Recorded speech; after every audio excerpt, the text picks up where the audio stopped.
Unfortunately, Zambia is a darling of the West, it seems, a darling of everyone, and that's because of our president, who is seen by the West to be, friendly to foreign investment. But before I speak about Zambia, I think with the energy transition and the demand for critical minerals, and I think many in the space have mentioned this, what we are seeing is basically the scramble for Africa all over again. Yeah. Or at least it feels like that.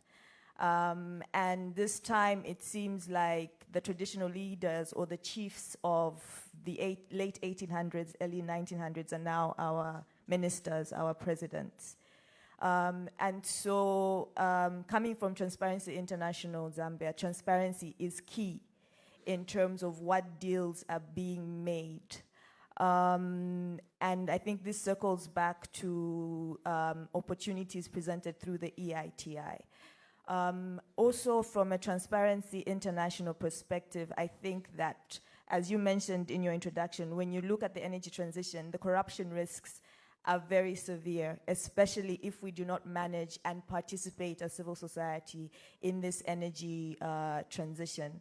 In Zambia, we have seen a magnified risk of corruption when you look at licensing, how that is done, fast tracking, who actually gets these licenses, people who are politically connected getting licenses, holding them for speculation, knowing that maybe in the next 5 years, lithium will boom and they'll be able to sell this license. We've also seen geopolitics at play in our country. There's a particular province where, for instance, you see a lot of Chinese or Eastern investment. You also see the Western type of investment in a particular jurisdiction. So the geopolitics, we are living with them as we speak. I think as civil society, one of the things that we've done is to come together and identify the critical issues. Like you said, advocating as a lone civil society, you have no effect. But coming together as a coalition through Publish What You Pay, using the multi-stakeholder group of the EITI can be very critical in influencing government, mining companies, and cooperating partners to actually open the veil and ensure there is transparency.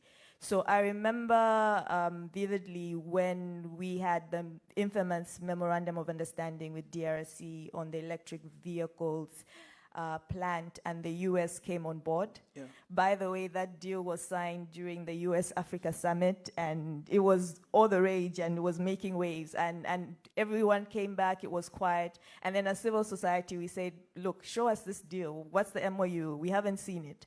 And what we saw is that quickly the US released the MOU, which was very interesting, right? Not our government, not the DRC government, but the US was like, look, here's the deal, and here's the MOU. So we are really seeing how, as civil society, we could be key in ensuring that deals are disclosed and that there's transparency, targeting cooperating partners. So even with the EU, at least the European Union in Zambia, they are opening up to civil society's demand in terms of disclosing what their plans are in country, as well as what the roadmap will look like when it comes to critical raw materials.